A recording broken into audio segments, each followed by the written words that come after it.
Welcome everybody to another. I was reconstituting my ergonomic structure here.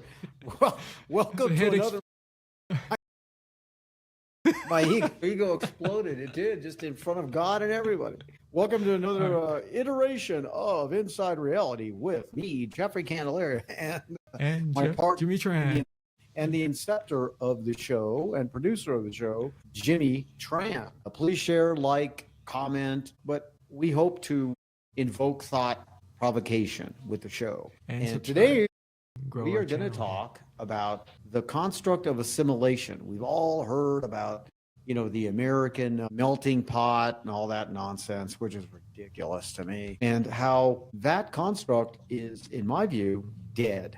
Maybe there was a period where some assimilation did take place for selfish reasons, mostly economic, maybe survival as well. And I think Jimmy is going to talk about this at length. The diversity, the eclectic diversity of our population, 330 million Americans plus the 20 million Americans that are illegals that Biden let in. There really isn't this sense of assimilating into a construct called America where people want to share similar values, perpetrate similar values into their generational offspring, and embrace the responsibility of those values. So that's what we're going to talk about. Assimilation is dead in America. Welcome to Inside Reality. Jimmy, your thoughts? Well, actually, I would rather have the title be Assimilate or Die, because that's really... All right, fine. Anyway, well, you'll see it based on what we just lost. You just lost a great point again, but that's okay. So what do you mean assimilate or die? Let's talk about it. Well, here's the thing, right? I mean, especially when you migrate from one world to another world, right? And when you're in the new world, if you don't assimilate into the new world, you're not going to survive in that new world. So one of two things happen. You either not survive in the new world, or if you have enough numbers, which is what some of these people are doing, to change the new world to be like your old world, which is what we're seeing in a lot of cases. When you say old world, you're actually talking about coming from old country. From a different place. Yeah, so okay. When I say old world, I'm talking about your old world, not necessarily old world as in the history in the past, okay, old world. So that's kind of a construct matter, right? So here's an example. We here in New Mexico have it, or more specifically Albuquerque has an area called the International District, right? And they've renamed that. It used to be called the War Zone, and so what's really interesting about this place is that there's a lot of different people there, and I don't know the whole crux of why they decide to rename it, other than I think that a lot of political correctness. Yeah, but if you go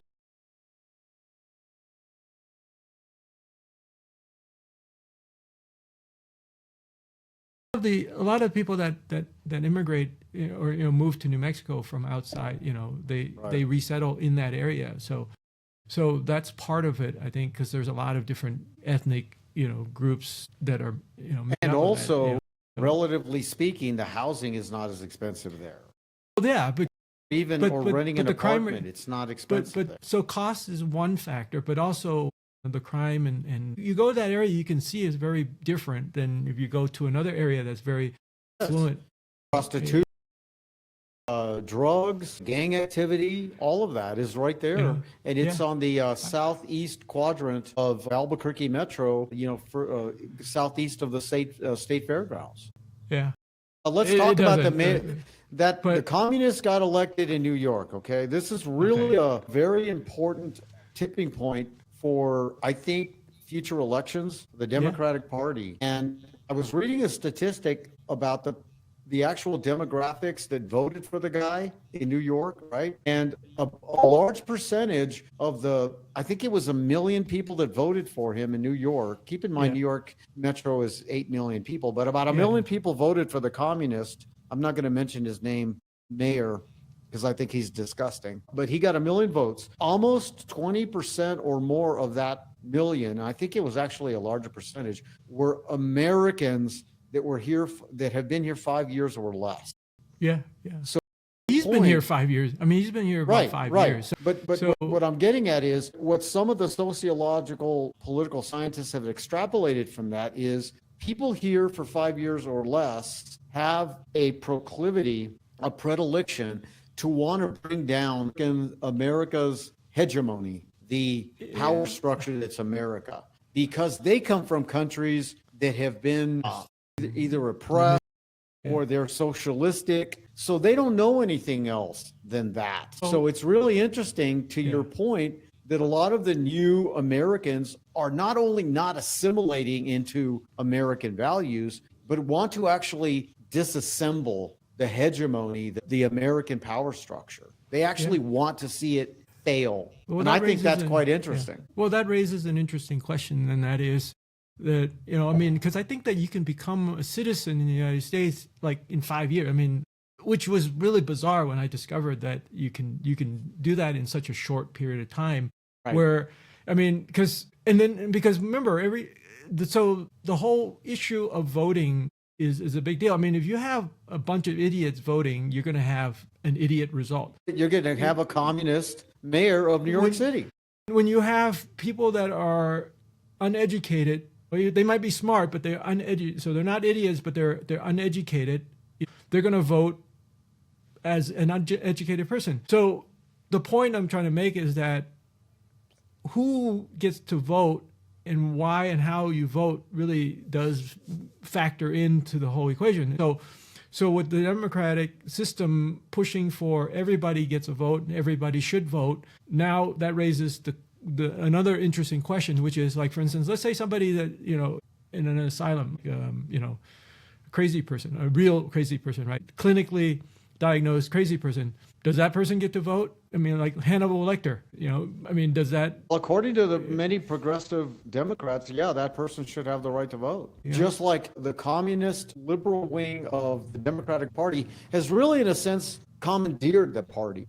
Because keep in mind, that octogenarian Pelosi, thank God, she finally retired because she saw the writing on the wall. Schumer's still hanging on by his fingernails. He's 80 years old or whatever the hell. Yeah. Bernie Sanders, who's like, I can't stand the guy because he's always talking about the rich are becoming richer and the poor are poor. The guy's worth $50 million himself. And the only thing he's done is work in government. Absolutely. So he's such a duplicitous hypocrite. I can't stand him. You know, I wish he would at least say, hey, I'm a millionaire, but I'm espousing everything that's antithetical to being a millionaire, right? Anyway, getting back to the point, who would have thought even 10 years ago that a communist, not a socialist, a communist would take over America's largest city and the financial capital of the world? That's how far we've deteriorated from the individual responsibility, the individual carving out their American dream. Life isn't fair. Optimize who you are. The death of achievement, the death of meritocracy. It's happened before our eyes, particularly in the last 5 years. The death of meritocracy and the rise of, it's not about the individual, it's government supplying your new American dream. Maybe that's it. The new American dream is government supplying your American, and guess what? It's not going to be anything like a 2-story house and a convertible car and 8 weeks vacation in Hawaii. That's gone, my friend. That's all gone. Well, I mean, I guess on one level, you know, it's been gone. If you can make the case it's been gone, or we have parallel, right? We have parallel. I mean, that's essentially what we have when we have a middle class. Okay, but we don't anymore, or at least it's been collapsing greatly. So you're saying the death of the middle class, right? Yeah. Yeah, it is the contributing factor, because people that are on the bottom of the economic scale, I mean, you can work harder, or you can make some certain decisions and so forth, and you can actually build your way into the middle class. I mean, it takes a lot more to get to the upper echelon, but you can still do that too. Many people have done that, and that's really part of the American dream. I mean, the American dream is multiple parts, right? I mean, the American dream includes private property ownership, right? That is the American dream. You could own your own home. Now, obviously, you know, if you still have to pay property taxes, you make the case that you really don't own your own home, which is why places like New Florida, for instance, is trying to push for at least your primary residence. You know, you shouldn't have to pay taxes. But stay on topic about the American dream and the fulfillment of that. Keep going. Well, this is the American dream. So there's also a national conversation. A lot of places are starting to talk about getting rid of on a federal level, having no tax for property as well. And so that's a whole other conversation. Yeah, but you're missing the point, my friend. Remember, the difference between socialism and communism, I don't know how many times I have to remind you of this. And I mean that. You're a good guy, I like you and all that.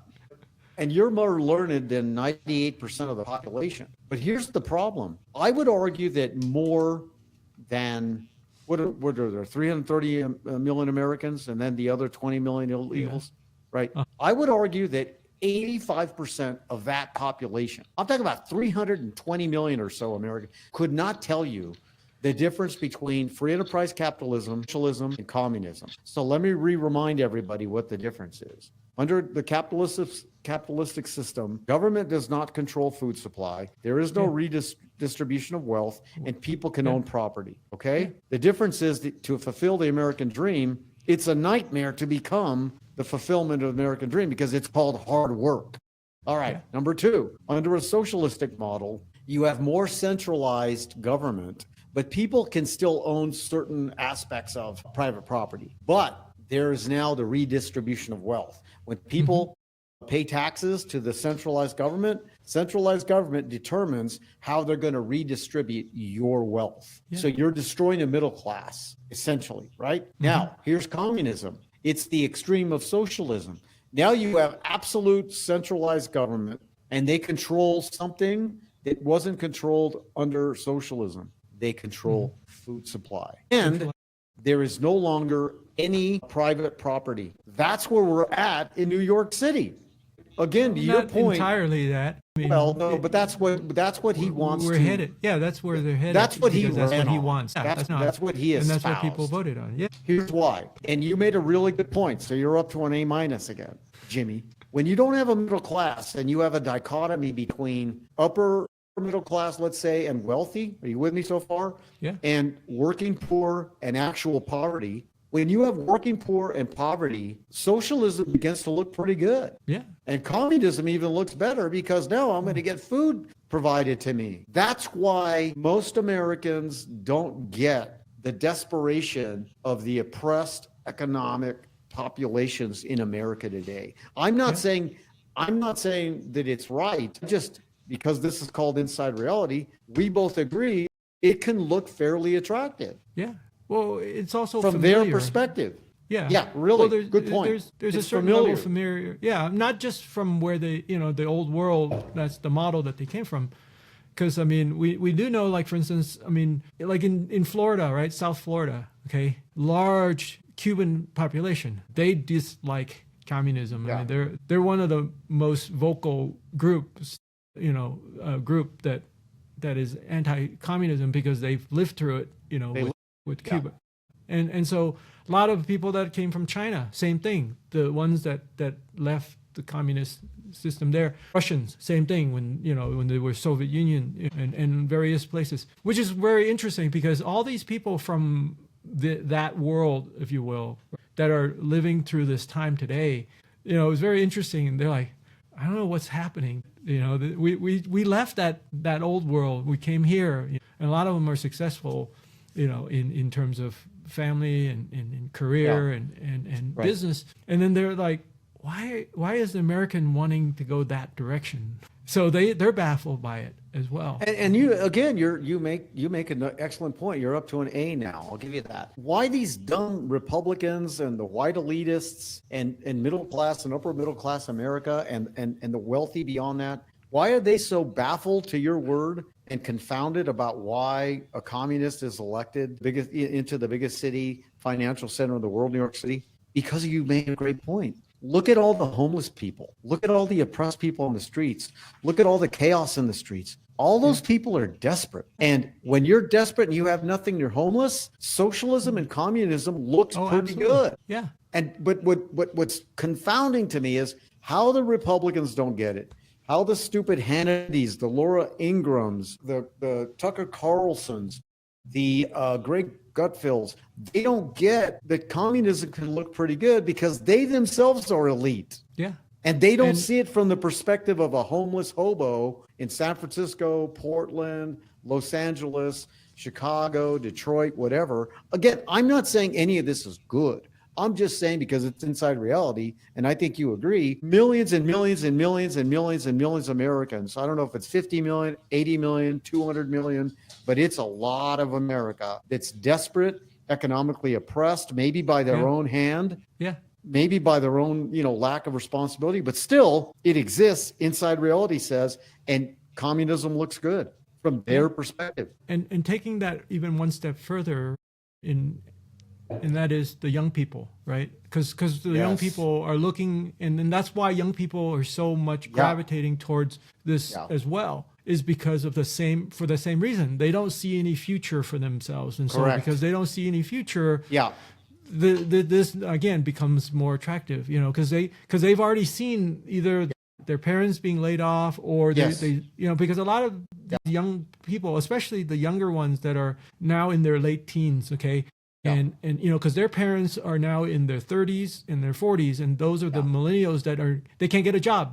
They got that basket weaving degree or whatever the degree is that has very little gender something degree. They got the gender degree, and so they can't get a job, and because they can't get a job, that means that they're struggling, and so these young people are not seeing because when you think about it, right, the generation where you have the Gen X, at least they saw their parent, which is the boomers, succeed and really thrive in the whole American dream, if you will, right? The Xers were already starting to lose some of that. So this is Inside Reality. This is Jeffrey Candelaria, Jimmy Tran. Today in Inside Reality, we're talking about assimilation is dead in America, and the American dream is dying. I think it's an American nightmare. Again, you make a couple of excellent thoughts here. One, extra credit, right? Extra credit. Well, you're up to an A, solid A.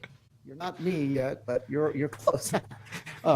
Two good thoughts on your point. One, the young people today, 25 and younger, right? They've never seen the fulfillment of the American dream for the most part. Really excellent thought on your part. They have not seen it. Number two, to fulfill it, they've not been, what's the word I'm looking for? They've not been supported. It has not been an expectation. They have not been trained. They have not been indoctrinated to fulfill the American dream because they didn't understand to fulfill it. It's hard. It's hard to do. I'm one of the last people, maybe in New Mexico, that fulfilled the American dream, but I lost my resources and mother and all that when I was 10. So I recognized to just survive on South Broadway, blighted Albuquerque, it was hard to do. So I grew up with, if you want something, it's going to be hard to achieve it, but you can still do it. You know what I mean? Yeah. So I understood the American dream was hard to achieve, but it was still doable. We never really did a good job of teaching younger generations that the American dream is still possible or was possible, but it's going to be hard to achieve.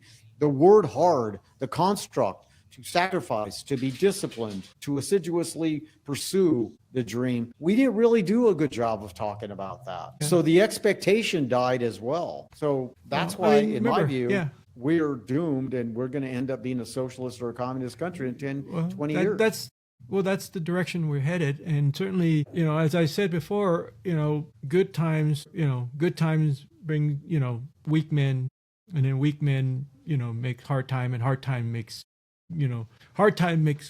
strong men, and then the cycles begin again. So with that being the case, as we enter into this spiral down towards the hard times, as long as we have leaders that rise up and start to, take hard actions and do the hard thing, Where are they? Where are they? Well, I think that they're out there. Not leaders that influence mass populations in the millions. Remember, the Democrats have done a good job of making more than half of the 330 million Americans and the 20 million illegals Biden left in. They've done a very good job of, what is that, 150 million plus another 10. So what I'm saying is at least 170 million Americans. Last I checked, that's a lot of people. That is a lot of people. The Democrats did was they put this big TIT breast and said that's government and said suckle this, suck on it. suckle this. Well, use the word suckle. It's a little more sophisticated a term. And they've done this since really FDR, the Great Society, and it's become even the breast has gotten larger and larger called government, and the milk has tasted a little sweeter and sweeter to at least 180 million Americans. So they've done a very good job. The problem is there's only so much milk inside that, pet. There's only so much milk. And so what happens is they have to like pivot and move from democracy, right, with social programs to socialism. Well, that's to the selling communism. point. Yeah, that's the selling point. But I like I said, I think that there's still a lot more, unless things things get undermined. Obviously, we are seeing another thing that's happening that's kind of coinciding with this, right? And that is the shift of the baby boomers retiring. So this multi-trillion-dollar, economic, driving engine is about to shift out of cycle. It is shifting. And I'm one of those.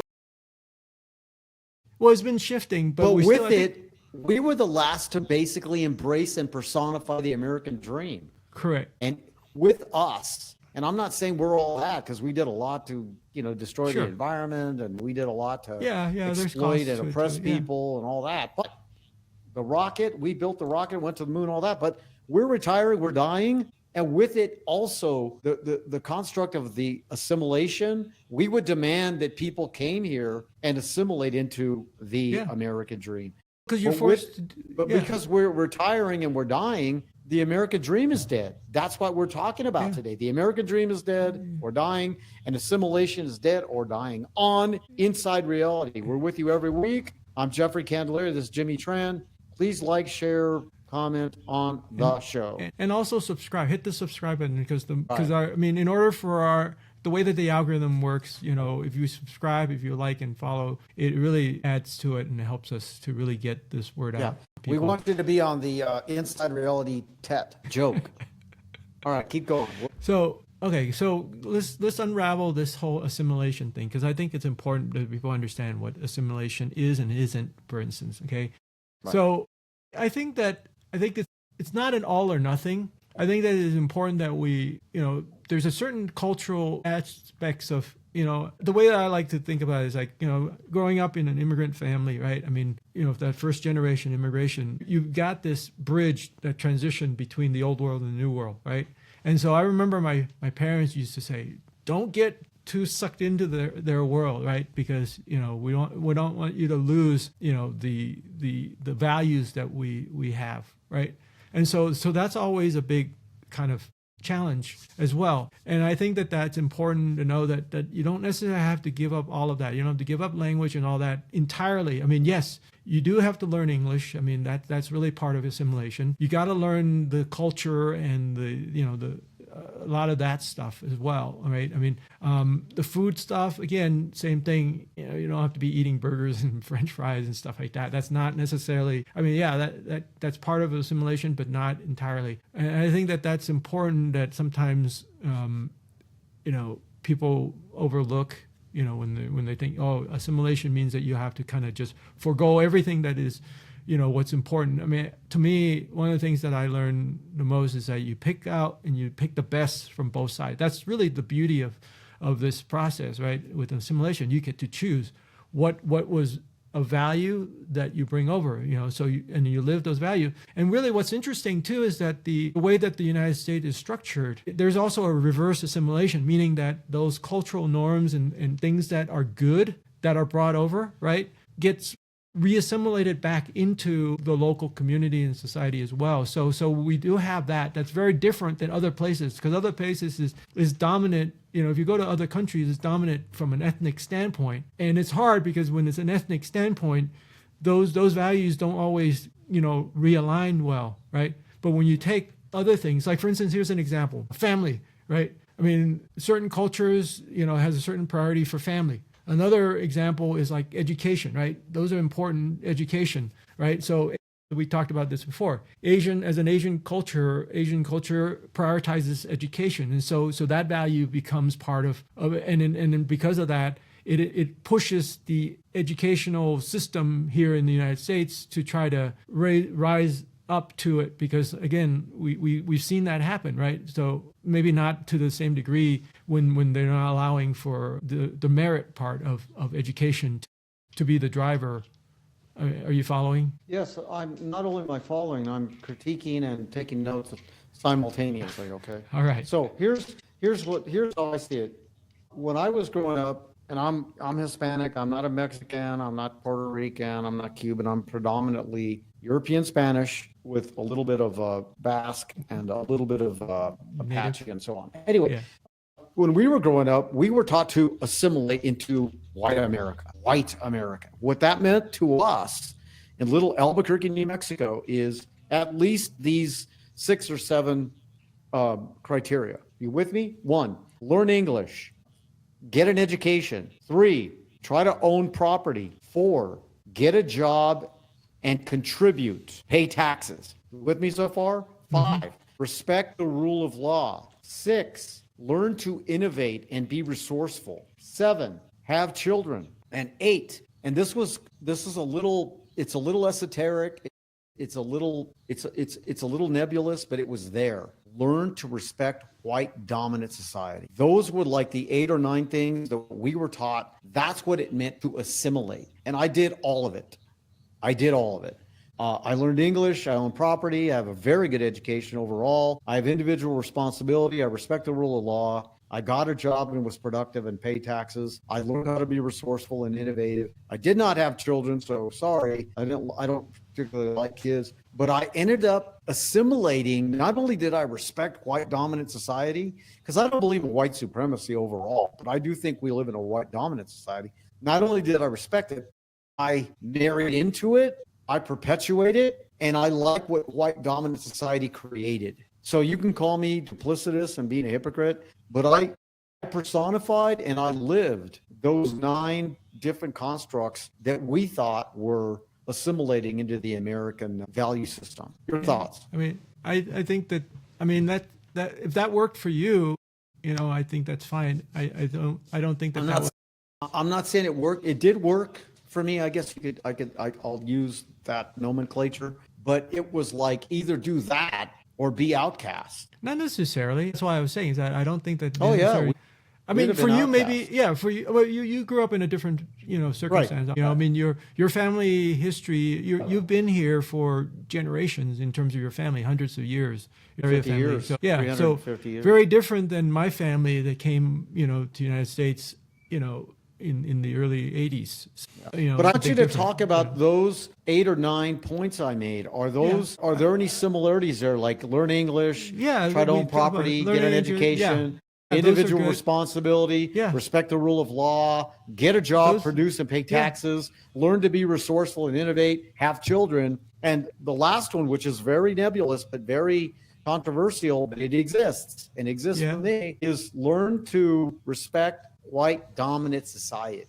That's the one that I don't necessarily agree that is necessary from an assimilation standpoint. I didn't say it was necessary. It existed. So you're telling me when your Asian people came here 40 years ago, whatever the hell it was, you were just able to comfortably navigate into white dominant society with no problem? Is that what you're telling me? No, that's not what I'm saying. I mean, certainly recognizing and respecting those things are important. I think that there's other dimensions to it as well. For instance, shifting from a collective thinking to an individualistic thinking is important. Good point. Right? Because coming I from think China to collective thinking to individual thinking. Good Asian point. culture, they're very much collective thinking, which is why it was so easy to accept and embrace the communism when it was presented, because that is kind of a more general, even though it hasn't been it didn't work and it doesn't work.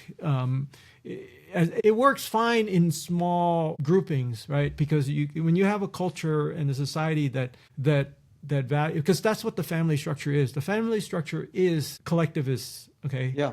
I mean, like that's why like the Italians, you don't cross the mob, right? Because that's the part of that boundary, because then you set that family unit, and that's the collective strength. I get it. Okay. Collective thinking is like the extrapolation of the family brand. You're thinking for the brand. You're not thinking about the individual son. Yeah. The Godfather was all about that. Wasn't the individual? Wasn't the individual son? It was the legacy of the Corleone family. Collectively, exactly. The brand. Correct. Yes, good point. And so, but when you come from these big countries, like you're saying, China, whatever, even Japan, it's collective. There's a nationalistic sense. Yeah. That's why we're talking today. There is no the nationalism of America, there, in my view, and I think even in Europe, there's no such thing. It's regionalized. It's ethnically driven. It's just not there, man. No, I see. This is where I think you're wrong, or you're not seeing the full picture on it, and that's why I keep repeating. Well, be specific and make a point. Okay. The point I'm trying to reiterate is that the Constitution, the Declaration of Independence, sets the ideological framework from which our American values are constituted. And so we enshrined it, and then of course we set up a government to protect those values, which is what we have. Be specific. Like freedom of, life, liberty, and pursuit of happiness, right? In the general sense, okay? Life, liberty, and pursuit of happiness. And even the notion that this is an inalienable right, endowed by our Creator, right? That is, to me, the very foundational principle and premise from which everything then set forth, okay? Now, when it says created equal, I understand that not every person that is, alive is equal, because there's no such thing, right? So the equality there is really talking about standing, not so much about ability. What they were talking about at that time were white aristocrat men. There were no, the Indians weren't equal around New England. The women were not equal. The blacks were not equal. But principally, they were not talking about universality with equality. I'll argue that forever. And I know you do. The other part of it that you're wrong, where we got twisted in America, was the pursuit of happiness means different things to different people. It meant something then, and it means something entirely different today. The pursuit of happiness today in New York City, for the people that voted for the communists, I'm happy if you give me my their pursuit of happiness means I'm voting for a communist. What's the government going to give me? That's what they think pursuit of happiness. Sure. I grew up building rockets, Clint Eastwood, John Wayne. Pursuit of happiness meant get over it. Not everybody's equal. Life is hard. Optimize who you are. Be resourceful and take on personal responsibility and challenge. That's what pursuit of happiness meant to me. We can do an entire show on that. No. And that's why when you use the words pursuit of happiness, you tend to use it in an assumptive way. You presume that all Americans have always embraced it the same way. See, this is where I think you misinterpret what I'm saying. What I'm getting at is, if people want the socialist, communist, you can have it. Meaning that if that's going to make you happy, okay, you can pursue that. Now, obviously, in order to deliver on that means that certain things have to happen. This is why I'm saying, oftentimes people get what they deserve, right? That we all kind of have that general principle understanding of the universe, right? People get what they deserve. I mean, that's the whole principle of karma comes to play. Now, it may not be, you're going to get it paid to you today. Well, to an extent, but then there's also a cost that associated with that justice as well if you buy that justice, right? So there's no way that you can get away with it. You might be able to get away with it on one level, but then now your children is going to, so there's a lot more to it in terms of this world. So I look at, the natural world, with God and how the world is created, there's justice will find itself in play. Okay. This is why people say, why is I bet you like Star Wars too, right? Yeah, I like Anyway, Star Wars. So how do you reconcile what you just said with the Constitution of the United States? How can you reconcile that people can pursue happiness, and if happiness means communism or socialism, with a constitutional republic, which you say is the framework, the very governance that is the architecture of our way of life? How do you reconcile that? People can't pursue happiness if their happiness means communism. And how do you recognize that with a constitutional republic. Well, How do you do that? Remember, there's multiple tiers of actions, right? So here's a perfect example. If you have a family, you have totalitarian, you have communism, and you have socialism already played out. So to say that they don't exist even in the United States is Yeah, but those are very small. Those are I small manifestations. Yeah, that's fine. I'm talking about millions of people. How you govern millions of people. Answer the question along those lines. Okay. Well, first off, that's why the Constitution doesn't have. I mean, it doesn't. The whole economic model, economic structure is not laid out there. I mean, like that's why I believe that like the whole taxation, thing is a violation of the Constitution. But that's a whole other matter. Well, I know obviously, we amended it. I know we amended it. I know the 16th Amendment was 200 years after the Constitution was exactly. ratified. And that's part of the problem is that the Constitution, like I said, was set up to protect, or let me rephrase. The Constitution was set up to limit and constrain government, okay? But it hasn't done that. Well, yes, because we have been mistaught, if you will, right? Because remember, this is why I don't like the term like this is our constitutional right. No. We have rights, inalienable rights. The Constitution is there to protect government, restrain government from. All right, we got like 5 minutes. Crossing. Let me straighten you out, okay? The reason the constitutional republic does not work as it maybe was intended to is you don't have just white aristocrats that wrote the damn thing around that have power. There are other people now that have power. Asians have power, blacks have power, Hispanics have power, lesbians have power, transgender people have power, whatever. So the white dominant structure, power structure, hegemony is collapsed. Number two, it's too damn hard, HARD, to live out the pursuit of happiness as I believe it was intended. It's too damn hard. And people are too damn lazy to live it out. They're uneducated, they're ignorant, they're literally fat, and maybe economically oppressed such that they're not willing to live out entrepreneurial expressions to live the rewards of economic reward. Maybe that's what it's all about. But I think that's what the reason that assimilation is dead, the American dream is dead, our country is doomed, is because more than half of the 300 million Americans and the 20 million illegals Biden let in, according to my math, that's about 180 million people, recognize that to live out the Constitution as it was intended, or the Declaration of Independence, the pursuit of happiness, it's too hard. That's why we're doomed. It's too hard. I agree with your second premise. It is hard. No one ever says it's easy. And not only is it hard, but it also requires involvement and participation, right? Even like what we're doing right now is something that is hard to do. Right? Yes. I mean, to be honest and open and publicly speak what we're talking about. Absolutely. Not only that, it's also hard because we have to give thought and think about, and we have each of us had the privilege of having a certain educational capacity to even be able to articulate this debate. Sure. Yep. Now, what I do. So our hardness, if you will, is a privilege. Yeah. But on some level, we earned that privilege. Now, that being said, though, I disagree with your first point, though, that this has to do with white dominance, because I don't agree that necessarily is a white dominance thing. Because, like I said, even the very natural construct of governance, like I said, with the family and the home and stuff, you have the whole principle of emancipation that, when you reach a certain age of maturity, right, you separate and you leave from your clan, your family, and you establish your own identity. And you know how many millions of kids are living with their family in their basements?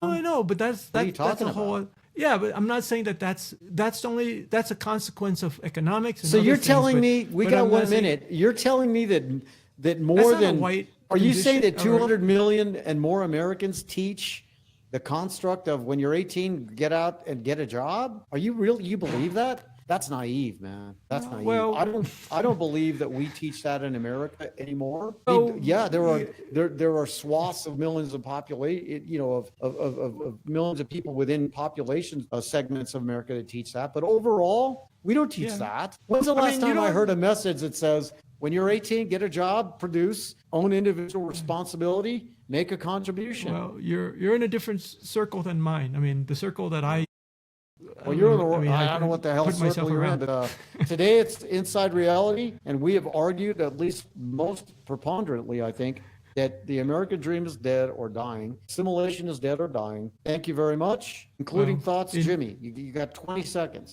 Okay. So from my frame of reference, okay, the lack of assimilation is what contributing to the death of the American dream. So it's not so much that assimilation is dead, is that when you don't have assimilation in the right way, you will have the death of the very principles and when you values don't that you want to pursue the preserve. American dream, individual responsibility, individual resourcefulness, and taking on sacrifice and discipline, Correct. it's dead. Thank you very much. Inside Reality. You're back See to you an soon. A-, but not bad. All right. Thanks, man. Later.